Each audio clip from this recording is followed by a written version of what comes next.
डर एक ठंडी सी फुसफुसाहट। ये एक ऐसी आवाज है जो आपके कानों में गूंजती है, आपको बेचैन कर देती है।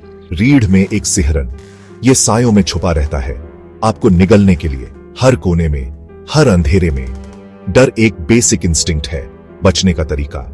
ये हमें खतरे से आगाह करता है, हमें सतर्क रखता है। लेकिन क्या होता है जब डर कंट्रोल कर लेता है? जब ये हमारे हर कदम को रोकने लगता है, जब ये आपको लाचार कर देता है, सुन्न कर देता है, जब आप कुछ भी करने में असमर्थ हो जाते हैं। सोचो, अंधेरी रात में अकेले चल रहे हो, हर कदम के साथ डर बढ़ता जाता है। स्ट्रीट लाइट टिमटिमा रही है, उसकी रोशनी में भी अंधेरा छुपा है। साए आपकी नजरों के किनारे नाच रहे हैं, हर परछाई एक नया डर लेकर आती है। पत्तों की हर सरसराहट आपके पीछे पैरों की आहट जैसी लगती है। हर आवाज एक खतरे का संकेत देती है। आपका दिल जोर से धड़क रहा है, हर धड़कन के साथ डर और गहरा होता जाता है। यह है डर की गिरफ्त, एक ऐसी गिरफ्त जो आपको जकड़ लेती है, आपको अपनी मर्जी से चलाती है।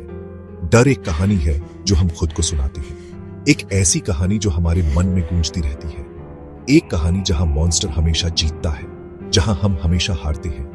लेकिन हमारे पास कहानी बदलने की ताकत है। हम अपने डर को मात दे सकते हैं, अपने डर का सामना करने और मजबूत बनकर उभरने की। हम अपने डर को चुनौती दे सकते हैं। इसी सफर पर हम निकलने वाले हैं, एक ऐसा सफर जहां हम अपने डर को पीछे छोड़ देंगे। डर दिमाग में शुरू होता है। यह एक अदृश्य दुश्मन है जो हमारे विचारों और भावनाओं को नियंत्रित कर सकता है। यह एक सिग्नल है, खतरे की चेतावनी। जब हम इसे महसूस करते हैं तो हमारा शरीर तुरंत प्रतिक्रिया करता है, असली या मनगढ़ा। जब हमें कोई खतरा दिखता है तो हमारा दिमाग तुरंत सक्रिय हो जाता है। हमारा दिमाग एड्रेनलिन जैसे हार्मोन्स छोड़ता है। ये हार्मोन्स हमें सतर्क और तैयार रखते हैं। ये लड़ने या भागने की तैयारी करवाता है। यह एक प्राचीन प्रतिक्रिया है जो हमें जीवित रहने में मदद करती है। चिंता डर की करीबी रिश्तेदार है। यह एक धीमी जलन की तरह है जो हमें लगातार परेशान करती है। यह बेचैनी की भावना है, आने वाले कयामत का एहसास। यह हमें भविष्य के अनिश्चितताओं से डराता है।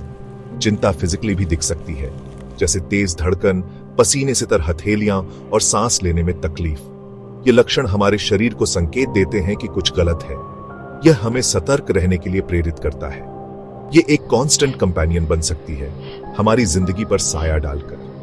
यह हमें हर समय सतर्क रखती है, हमारी जिंदगी पर साया डालकर। यह हमें हर समय सतर्क रखती है। पर डर हमेशा बुरा नहीं होता।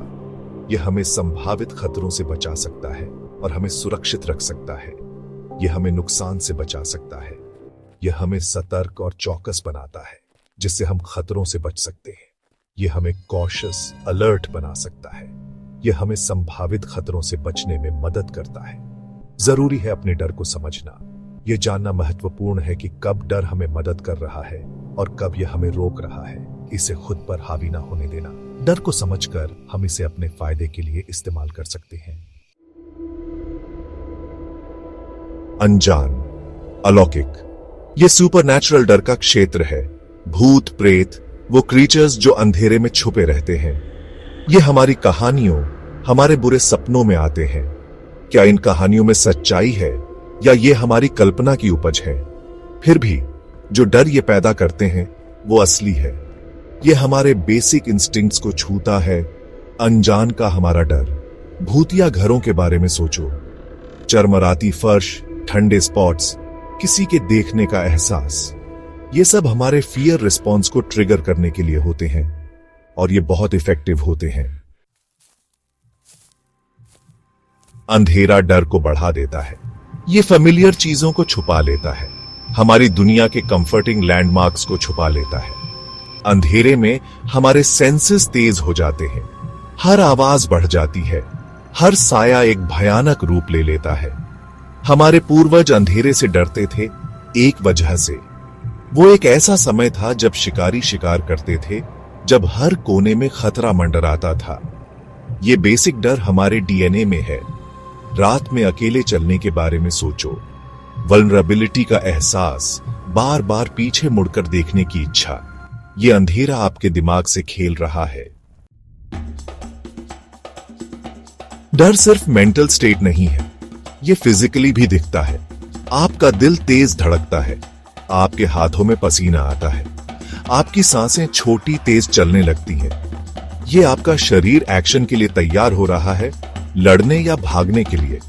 एड्रेनलिन आपकी नसों में दौड़ता है, आपको एनर्जी का बर्स्ट देता है। आपकी मसल्स टेंस हो जाती है, एक्शन में आने के लिए तैयार। ये फिजिकल रिएक्शंस इनवॉलंटरी हैं, आप इन्हें कंट्रोल नहीं कर सकते, लेकिन आप इस पर कंट्रोल कर सकते हैं कि आप इन पर कैसे रिएक्ट करते हैं। हमारी कल्पना एक पावरफुल टूल है जो हमें अद्भुत दुनिया में ले जा सकती है। ये खूबसूरत सपने बना सकती है, लेकिन डरावने नाइटमेयर्स भी। जब डर की बात आती है तो हमारी कल्पना हमारा सबसे बड़ा दुश्मन बन सकती है। हम वर्स्ट केस सिनेरियो की कल्पना करते हैं जो हमें और भी डराता है। हम अपने दिमाग में डरावने सीन्स चलाते हैं। ये हमारे डर को बढ़ा देता है, इसे असली बना देता है। एक हॉरर मूवी देखने के बारे में सोचो। सस्पेंस, जंप स्केयर्स, गोर, ये इमेजेस हमारे साथ क्रेडिट्स रोल होने के बाद भी रहते हैं। ये हमारे नाइटमेयर्स, हमारे डर को बढ़ावा देते हैं और हमें बेचैन कर देते हैं। डर कमजोर बना सकता है। ये हमें अपनी जिंदगी पूरी तरह जीने से रोक सकता है।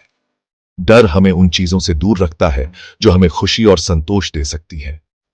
यह हमारे सपनों और लक्ष्यों के बीच एक दीवार की तरह खड़ा हो जाता है। लेकिन हमें डर को खुद पर हावी नहीं होने देना चाहिए। हम इसे ओवरकम कर सकते हैं। डर को हराने के लिए हमें अपने अंदर की ताकत को पहचानना होगा और उसे इस्तेमाल करना होगा। पहला कदम है अपने डर को एक्सेप्ट करना। हम असल में किससे डरते हैं? अपने डर को पहचानना और उसे स्वीकार करना ही हमें आगे बढ़ने का रास्ता दिखाता है। एक बार जब हम अपने डर को पहचान लेते हैं तो हम उसे चैलेंज करना शुरू कर सकते हैं। डर को चुनौती देना हमें मजबूत बनाता है और हमें अपने लक्ष्यों के करीब लाता है। एक्सपोजर थेरेपी एक इफेक्टिव टेक्निक है। इसमें ग्रेजुअली उन चीजों के सामने खुद को लाना शामिल है जिनसे हम डरते हैं, एक सेफ और कंट्रोल्ड एनवायरनमेंट में। यह हमें धीरे धीरे हमारे डर से सामना करने और उसे कम करने में मदद करता है। समय के साथ हम अपने डर के प्रति डिसेंसिटाइज हो सकते हैं और कंट्रोल वापस पा सकते हैं। यह प्रक्रिया हमें आत्मविश्वास और साहस देती है। याद रखें, करेज डर का ना होना नहीं है, ये डर को महसूस करना और फिर भी उसे करना है। साहस का मतलब है डर के बावजूद आगे बढ़ना और अपने सपनों को पूरा करना।